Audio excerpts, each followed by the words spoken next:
Dear students, Mary's physics ക്ലാസ്സിലേക്ക് ഏവർക്കും സ്വാഗതം. ഇന്നത്തെ വീഡിയോയിൽ റിഫ്രാക്ഷനുമായി ബന്ധപ്പെട്ട കുറച്ച് ആക്ടിവിറ്റീസ് ആണ് ആദ്യമായിട്ട് നമ്മൾ ഡിസ്കസ് ചെയ്യുന്നത്.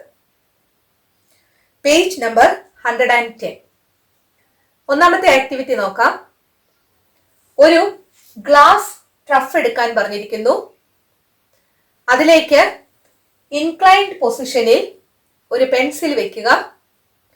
ആ ഗ്ലാസ് ട്രഫിന്റെ 3/4 ഭാഗത്ത് വെള്ളം നിറയ്ക്കുക. പെൻസില് ബെൻഡ് ചെയ്യുന്നത് പോലെ തോന്നും.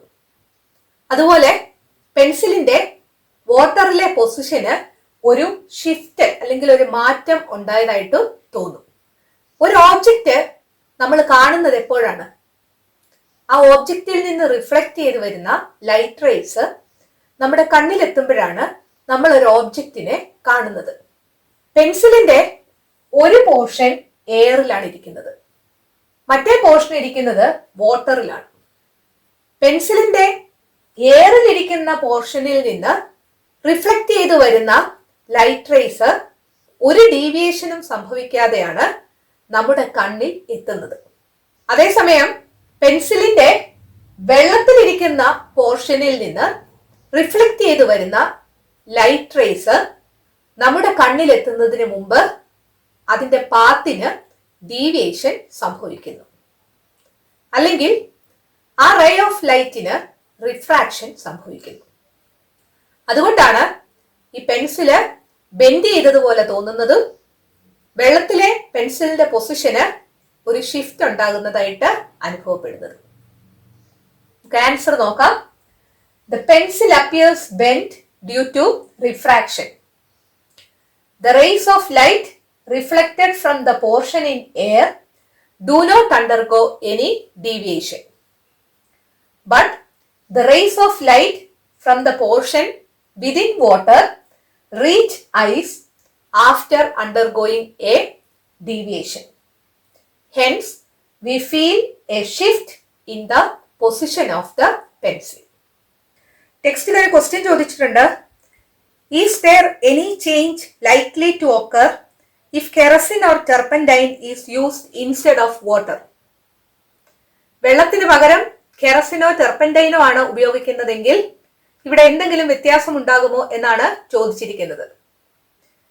കെറസിന്റെയും ടെർപ്പൻറ്റൈനിന്റെയും റിഫ്രാക്റ്റീവ് ഇൻഡെക്സ് വാട്ടറിനെ കാട്ടിൽ കൂടുതലാണ്.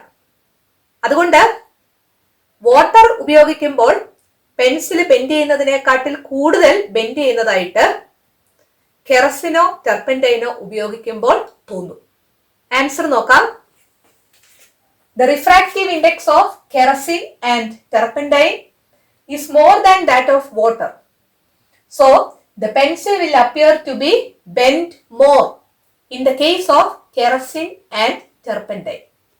ഈ ചാപ്റ്ററിന്റെ തുടക്കത്തിൽ ഒരു ഫിഗർ കാണിച്ചിട്ടുണ്ട്. ഒരു കുട്ടി പോണ്ടിന്റെ സമീപത്ത് നിന്നുകൊണ്ട് അമ്പെയ്യുകയാണ്. പോണ്ടില് ഫിഷിനെയും കാണാം, ഫ്രോഗിനെയും കാണാം. കുട്ടി എയിം ചെയ്തത് ഫിഷിനെയാണ്, പക്ഷെ കുട്ടിക്ക് കിട്ടിയത് ഫ്രോഗിനെയാണ്. പേജ് നമ്പർ 111 ആക്ടിവിറ്റി 1ന്റെ അവസാനം ഒരു ക്വസ്റ്റ്യൻ ചോദിച്ചിട്ടുണ്ട്. Now, will you be able to explain why a frog was obtained though the arrow was aimed at the fish? Arrow aim ചെയ്തത് ഫിഷിലേക്കാണെങ്കിലും ഫ്രോഗിനെ കിട്ടിയത് എന്തുകൊണ്ടാണെന്ന് നിങ്ങൾക്ക് എക്സ്പ്ലെയിൻ ചെയ്യാമോ? ഫിഷും ഫ്രോഗും വാട്ടറിലാണ്. ഫിഷിൽ നിന്നും ഫ്രോഗിൽ നിന്നും റിഫ്ലക്ട് ചെയ്ത് വരുന്ന ലൈറ്റ് വാട്ടറിൽ നിന്ന് എയറിലേക്കാണ് പോകുന്നത്. ആ ലൈറ്റിന്റെ പാത്തിന് ഡീവിയേഷൻ ഉണ്ടാകും, അല്ലെങ്കിൽ അവിടെ റിഫ്രാക്ഷൻ ഉണ്ടാകും.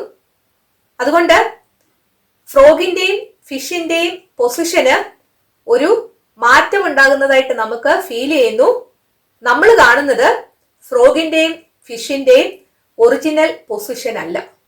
അതുകൊണ്ടാണ് ഫിഷിനെ എയിം ചെയ്തപ്പോൾ ഫ്രോഗിനെ കിട്ടിയത്. ആൻസർ നോക്കാം. The light rays reflected from fish and frog undergo deviation. Hence, we feel a shift in the position of fish and frog. They are not seen in their original position. രണ്ടാമത്തെ activity നോക്കാം. ഒരു opaque vessel എടുക്കാൻ പറഞ്ഞിരിക്കുന്നു, അതായത് transparent അല്ലാത്ത vessel. ആ വെസലിന്റെ ബോട്ടത്തിൽ ഒരു coin വെക്കുക. ഈ കോയിൻ നോക്കിക്കൊണ്ട് പുറകോട്ട് നടക്കാൻ ഒരു കുട്ടിയോട് പറയുക. ആദ്യം കോയിൻ കാണാൻ പറ്റും, പക്ഷെ പിന്നീട് കോയിൻ കാണാൻ പറ്റാതാകും. ആ പൊസിഷനിൽ കുട്ടി നിൽക്കുക. ആ സമയം മറ്റൊരു കുട്ടി ആ വെസലിലേക്ക് വെള്ളം ഒഴിക്കുക. ഇവിടെ നിൽക്കുന്ന കുട്ടിക്ക് കോയിൻ വീണ്ടും കാണാനായിട്ട് സാധിക്കും. ആദ്യത്തെ കേസില് കോയിനിൽ നിന്ന് റിഫ്ലക്ട് ചെയ്തു വരുന്ന ലൈറ്റ് റേസ് എയറിലൂടെ മാത്രമാണ് പോകുന്നത്. അതിന് ഡീവിയേഷൻ ഒന്നും ഉണ്ടാകത്തില്ല. ആ വെസലില് വെള്ളം ഒഴിച്ചു കഴിയുമ്പോൾ കോയിനിൽ നിന്ന് റിഫ്ലക്ട് ചെയ്തു വരുന്ന ലൈറ്റ് റേസിന് ഡീവിയേഷൻ ഉണ്ടാകും. കാരണം ആ ലൈറ്റ് റേസ് വാട്ടറിൽ നിന്ന് എയറിലേക്കാണ് പോകുന്നത്. സോ കുട്ടിയുടെ കണ്ണിലേക്ക് എത്തുന്ന ലൈറ്റ് റേസ് ഈ കാണിച്ചിരിക്കുന്നതാണ്. ആ ലൈറ്റ് റേസ് ഈ പൊസിഷനിൽ നിന്ന് വരുന്നത് പോലെയാണ് കുട്ടിക്ക് അനുഭവപ്പെടുന്നത്. വെസലിന്റെ ബോട്ടത്തിലാണ് കോയിൻ ഇരിക്കുന്നതെങ്കിലും ആ കോയിൻ കുറച്ച് റേസ് ചെയ്ത പൊസിഷനിലാണ് കുട്ടിക്ക് കാണപ്പെടുന്നത്. അതുകൊണ്ടാണ് വെള്ളം ഒഴിച്ചു കഴിഞ്ഞപ്പോൾ ഈ കോയിൻ വീണ്ടും വിസിബിൾ ആയത്. ആൻസർ നോക്കാം. Due to refraction, the position of coin appears to be a little raised. Activity 2 ചെയ്തു കഴിയുമ്പോൾ എന്താണ് കാണപ്പെടുന്നത്? വാട്ട് ഈസ് ഒബ്സർവ്ഡ് ഹിയർ എന്നൊരു ക്വസ്റ്റ്യൻ ടെക്സ്റ്റിൽ ചോദിച്ചിട്ടുണ്ട്. അതിന്റെ ആൻസർ എഴുതുക. The coin is visible on adding water. What is the reason for this observation? അതിന്റെ ആൻസർ ആണ് ഇവിടെ തന്നിരിക്കുന്നത്.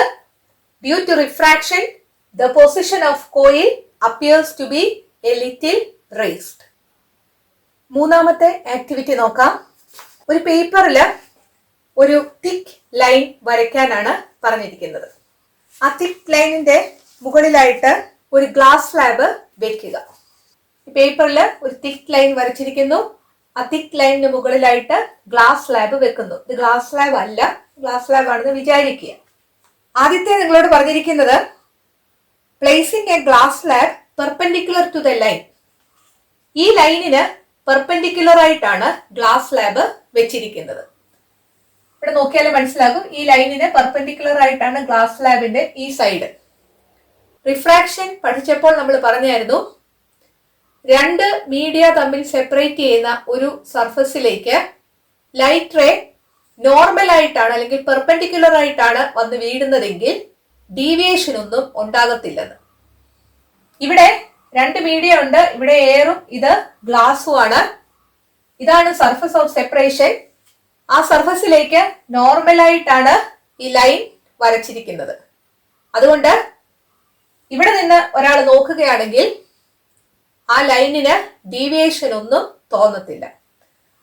സോ ഈ ലൈനില് ഇവിടെ നിന്ന് വ്യൂ ചെയ്യുന്ന ഒരാൾക്ക് യാതൊരു ഡീവിയേഷനും തോന്നത്തില്ല, സ്ട്രെയിറ്റ് ലൈനായിട്ട് തന്നെ തോന്നും. ഇവിടെ എഴുതിയിരിക്കുന്ന നോക്കുക. Since the line is perpendicular to the glass slab, no deviation takes place.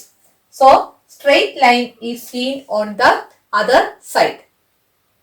B പാർട്ടിൽ പറഞ്ഞിരിക്കുന്നത് glass slab oblique to the line. ഈ ലൈനിന് ഒരു ചെരിവില് വേണം ഗ്ലാസ് സ്ലാബ് വെക്കാൻ, അതായത് ഈ രീതിയിൽ വേണം വെക്കാൻ. ഇവിടെ നിന്ന് ഒരാള് വ്യൂ ചെയ്യുവാണ്. ഒരു റേ ഒരു ഗ്ലാസ് സ്ലാബിലൂടെ കടന്നു പോകുമ്പോൾ ആ റേക്ക് 2 തവണ റിഫ്രാക്ഷൻ സംഭവിക്കുന്നു. ആ റേയുടെ പാത്തൊക്കെ നമ്മൾ വരച്ചതാണ്. അതായത് ഇവിടെ എയർ ആണ്, ഇവിടെ ഗ്ലാസ് ആണ്. എയറിൽ നിന്ന് ഗ്ലാസിലേക്ക് പോകുമ്പോൾ ഒരു തവണ ലൈറ്റ് റേക്ക് റിഫ്രാക്ഷൻ ഉണ്ടാകും. അതിനുശേഷം ഗ്ലാസിൽ നിന്ന് എയറിലേക്ക് പോകുമ്പോൾ രണ്ടാമത്തെ തവണ ലൈറ്റിന് റിഫ്രാക്ഷൻ ഉണ്ടാകും. അതുകൊണ്ട് ഇവിടെ നിന്ന് നോക്കുന്ന ഒരാൾക്ക് ഈ സ്ട്രെയിറ്റ് ലൈൻ ബെൻഡ് ചെയ്തതായിട്ടാണ് തോന്നുന്നത്. So the line appears to be bent due to refraction. C പാർട്ടില് തന്നിരിക്കുന്നത് look from vertically above the glass. Glass slab ലൈനിന് ഒബ്ലിക്കായിട്ട് തന്നെയാണ് വെച്ചിരിക്കുന്നത്. ആ ഗ്ലാസ് സ്ലാബിന് മുകളിലൂടെ നോക്കുക. ഇവിടുന്ന് വേണം നോക്കാൻ. അങ്ങനെ നോക്കുമ്പോൾ ഈ ലൈനിൽ നിന്ന് വരുന്ന ലൈറ്റ് റേസ് ഡീവിയേഷൻ ഒന്നുമില്ലാതെ നമ്മുടെ കണ്ണിലെത്തും. കാരണം അത് എയറിലൂടെ മാത്രമാണ് പോകുന്നത്. അതേസമയം ഈ ഗ്ലാസ് സ്ലാബിന്റെ താഴ്ഭാഗത്ത് ഉള്ള ലൈനിൽ നിന്ന് റിഫ്ലക്ട് ചെയ്ത് വരുന്ന ലൈറ്റ് റേസ് ഗ്ലാസിൽ നിന്ന് എയറിലൂടെ ട്രാവൽ ചെയ്താണ് നമ്മുടെ കണ്ണിലെത്തുന്നത്. അതുകൊണ്ട് ഈ ഗ്ലാസ് സ്ലാബിന്റെ താഴെ വരച്ചിരിക്കുന്ന ലൈനിന്റെ പൊസിഷന് ഒരു ചേഞ്ച് വരുന്നതായിട്ട് നമുക്ക് അനുഭവപ്പെടും. അതുകൊണ്ട് ഈ ഗ്ലാസ് സ്ലാബിന്റെ അടിയിൽ വരച്ചിരിക്കുന്ന ലൈനിൽ നിന്ന് വരുന്ന ലൈറ്റ് റേയുടെ പാത്തിന് ഒരു ഡീവിയേഷൻ സംഭവിക്കും. അതേസമയം ഈ പാർട്ടിലെ ലൈനിൽ നിന്ന് വരുന്ന ലൈറ്റ് റേക്ക് ഒരു ഡീവിയേഷനും ഉണ്ടാകത്തില്ല. കാരണം അത് എയറിലൂടെ മാത്രമേ പോകുന്നുള്ളൂ. അതുകൊണ്ട് എന്ത് പറ്റും? ഇവിടെയും ലൈൻ നമ്മൾ പേപ്പറിൽ തന്നെ കാണും. അതേസമയം ഗ്ലാസ് സ്ലാബിന്റെ അടിഭാഗത്തുള്ള ലൈനിന്റെ പൊസിഷന് ഒരു ഷിഫ്റ്റ് വരുന്നതായിട്ട് നമുക്ക് തോന്നും. അത് ഒരല്പം റേസ്ഡ് ആയിട്ടുള്ള പൊസിഷനിലാണ് നമ്മൾ കാണുന്നത്. So the straight line under the glass slab appear to be raised due to refraction. നാലാമത്തെ ആക്ടിവിറ്റി നോക്കുക. ഒരു ട്രഫിൽ വെള്ളം എടുക്കുക. ആ ട്രഫിന്റെ ബോട്ടത്തില് ഒരു കോയിൻ വെക്കുക. ഈ ട്രഫിന്റെ ഒരു സൈഡിലൂടെ നോക്കിക്കൊണ്ട് ഈ കോയിൻ ഈസി ആയിട്ട് എടുക്കാൻ സാധിക്കുമോ എന്നാണ് ചോദിച്ചിരിക്കുന്നത്. ഈസി ആയിട്ട് എടുക്കാൻ സാധിക്കത്തില്ല. കാരണം ഈ കോയിനിൽ നിന്ന് റിഫ്ലക്ട് ചെയ്ത് വരുന്ന ലൈറ്റ് വാട്ടറിൽ നിന്ന് എയറിലേക്ക് ആണ് പോകുന്നത്. അതുകൊണ്ട് ആ ലൈറ്റിന്റെ പാത്തിന് ഡീവിയേഷൻ ഉണ്ടാകും, അല്ലെങ്കിൽ റിഫ്രാക്ഷൻ ഉണ്ടാകും. അങ്ങനെ റിഫ്രാക്ഷൻ ഉണ്ടാകുന്നത് കൊണ്ട് ഈ കോയിനിന്റെ ഒറിജിനൽ പൊസിഷൻ അല്ല നമ്മൾ കാണുന്നത്. ഈ കോയിൻ അല്പം റേസ്ഡ് ആയിട്ടിരിക്കുന്നതായിട്ടാണ് നമുക്ക് തോന്നുന്നത്. അതുകൊണ്ട് ഈ കോയിൻ ഈസി ആയിട്ട് പിക്ക് ചെയ്യാനായിട്ട് സാധിക്കത്തില്ല. Due to refraction the coin is not seen in its original position. It appears to be raised. Total internal റിഫ്ലക്ഷനെ കുറിച്ചാണ് അടുത്തതായിട്ട് നമുക്ക് പഠിക്കാനുള്ളത്. ഒരു ഗ്ലാസ് ഫ്ലാസ്ക് എടുക്കുക. അതിന്റെ പകുതി വെള്ളം നിറയ്ക്കുക. ഒരു ലേസർ ടോർച്ച് ഉപയോഗിച്ച് വെള്ളത്തിലൂടെ ലൈറ്റ് കടത്തിവിടുക. ലൈറ്റ് വാട്ടർ സർഫസിൽ വന്ന് വീഴുന്ന പോയിന്റ് ആണ് പോയിന്റ് ഓഫ് ഇൻസിഡൻസ്. ഈ പച്ച ലൈനിൽ വരച്ചിരിക്കുന്നത് നോർമൽ ആണ്. ഈ നോർമലും ഇൻസിഡന്റ് റേയും തമ്മിലുള്ള ആംഗിൾ ആണ് ആംഗിൾ ഓഫ് ഇൻസിഡൻസ്.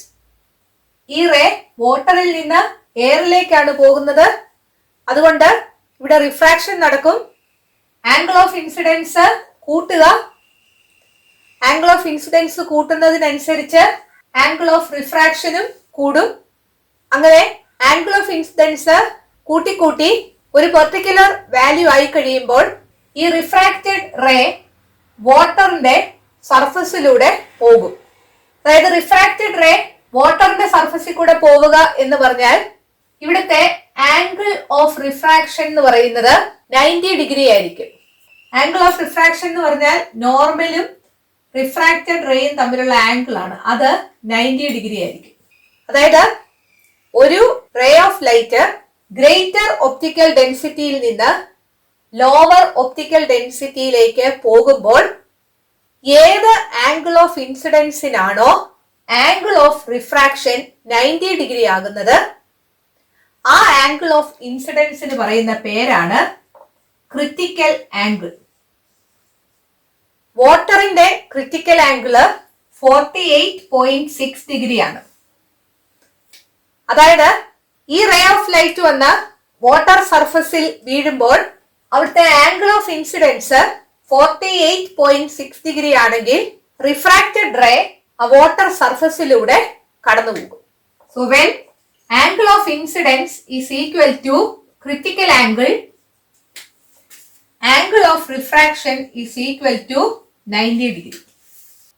സോ 90 ഡിഗ്രിയിൽ ആംഗിൾ ഓഫ് റിഫ്രാക്ഷൻ വരുന്ന ആംഗിൾ ഓഫ് ഇൻസിഡൻസ് എന്ന് പറയുന്ന പേരാണ് ക്രിറ്റിക്കൽ ആംഗിൾ. രണ്ടാമത്തെ ഫിഗർ നോക്കുക. ഇവിടെ ആംഗിൾ ഓഫ് ഇൻസിഡൻസ് വീണ്ടും കൂട്ടുന്നു. That is angle of incidence is greater than critical angle.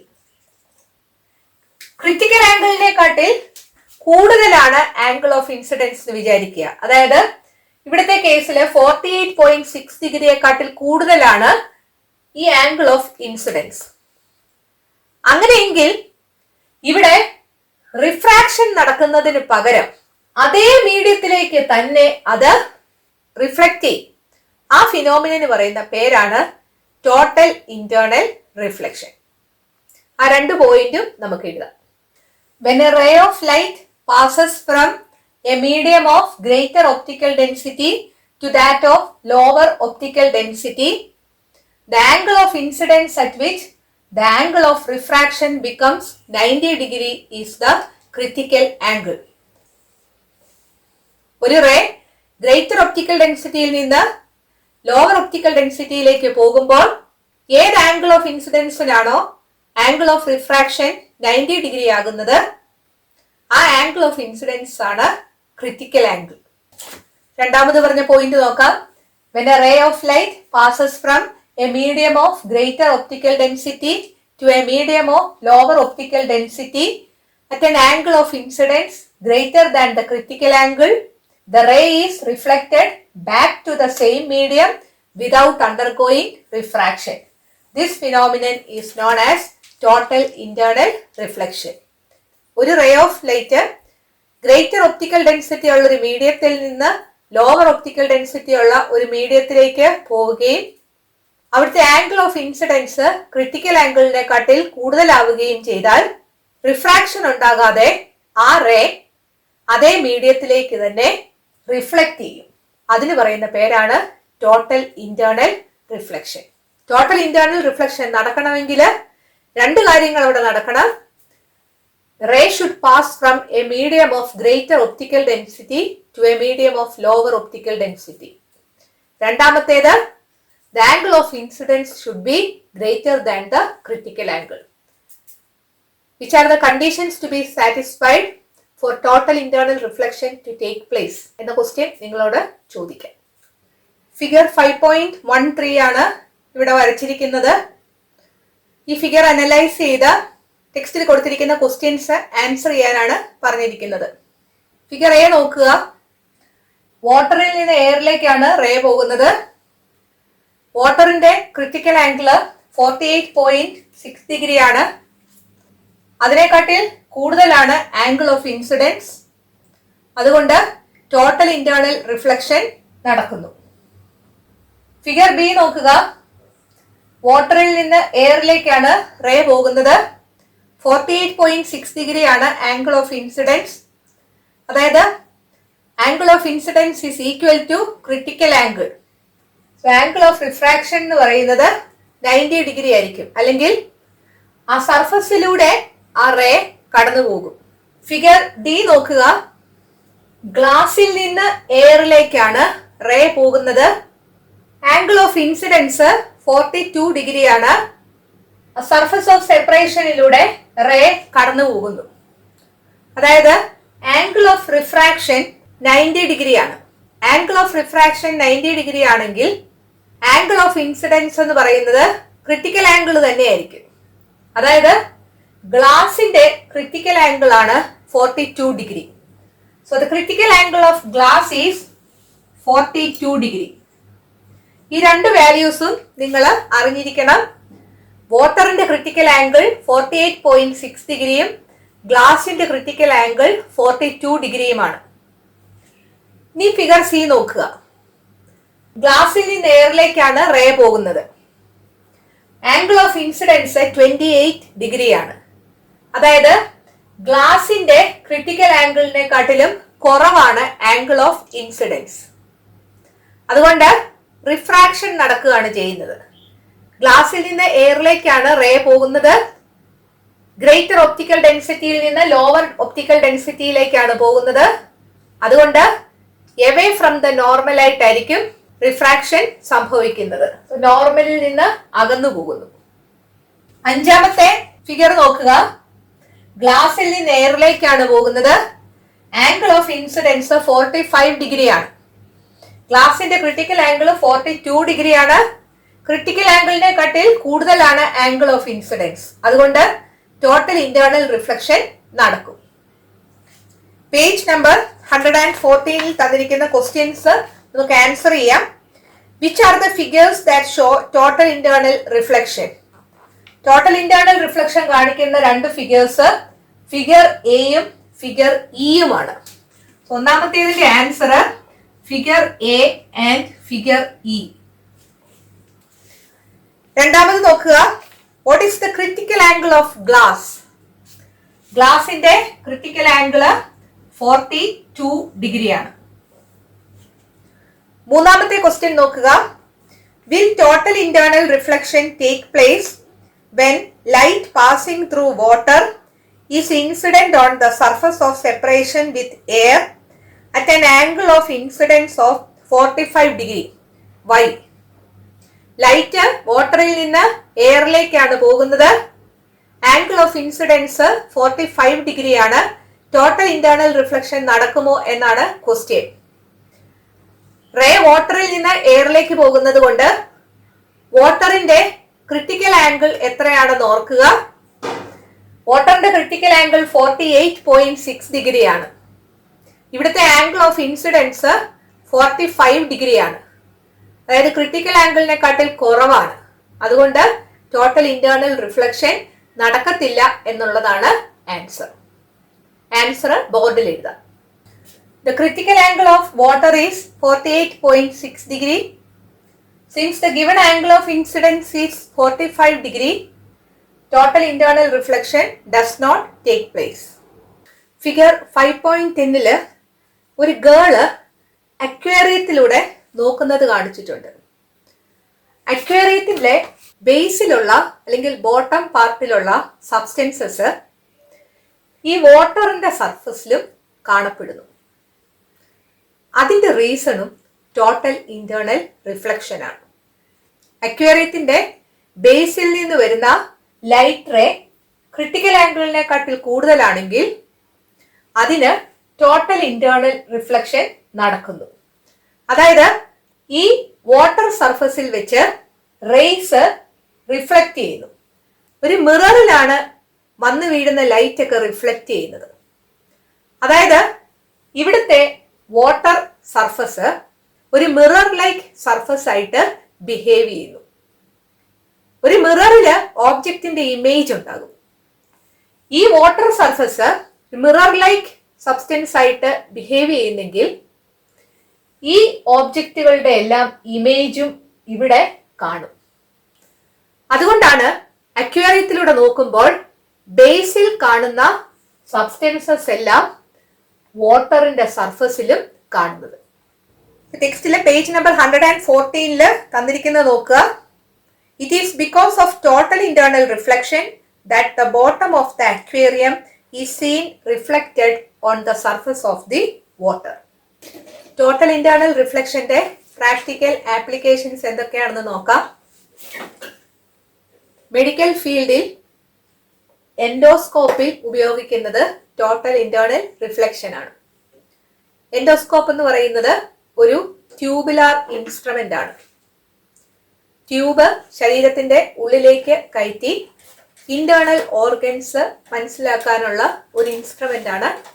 ഈ എൻഡോസ്കോപ്പിൽ ടോട്ടൽ ഇന്റേണൽ റിഫ്ലക്ഷൻ ആണ് നടക്കുന്നത്. രണ്ടാമത്തേത് in the field of telecommunications. Communication ഫീൽഡിൽ ഉപയോഗിക്കുന്ന കേബിൾസ് ആണ് ഒപ്റ്റിക്കൽ ഫൈബർ കേബിൾസ്. ഈ ഒപ്റ്റിക്കൽ ഫൈബർ കേബിൾസിലും ടോട്ടൽ ഇന്റേണൽ റിഫ്ലക്ഷൻ ആണ് നടക്കുന്നത്. ഈ കേബിൾസിലൂടെ പല ഫ്രീക്വൻസിയിലുള്ള തൗസൻഡ്സ് ഓഫ് സിഗ്നൽസ് ഒരേ സമയം സെൻഡ് ചെയ്യാനായിട്ട് സാധിക്കും. അതിന്റെ അഡ്വാൻറ്റേജ് എന്ന് പറയുന്നത് ആ സെൻഡ് ചെയ്യുന്ന സിഗ്നൽസിന്റെ ഇന്റൻസിറ്റിക്ക് യാതൊരു ലോസും വരത്തില്ല എന്നുള്ളതാണ്. കാരണം ഈ കേബിളിന്റെ അകത്തൂടെ ടോട്ടൽ ഇന്റേണൽ റിഫ്ലക്ഷൻ ആണ് നടക്കുന്നത്. അതുകൊണ്ട് ലോസ് ഒന്നും ഉണ്ടാകത്തില്ല. അടുത്ത ക്ലാസ്സിൽ ലെൻസിനെ കുറിച്ച് നമുക്ക് പഠിക്കാം. ഈ വീഡിയോ നിങ്ങൾക്ക് ഇഷ്ടപ്പെട്ടെങ്കിൽ നിങ്ങളുടെ കൂട്ടുകാരോടും മേരീസ് ഫിസിക്സ് ക്ലാസ്സിനെ കുറിച്ച് പറയണം. ഈ ചാനൽ സബ്സ്ക്രൈബ് ചെയ്യാൻ മറക്കരുത്. അടുത്ത വീഡിയോയിൽ വീണ്ടും കാണാം. Thank you.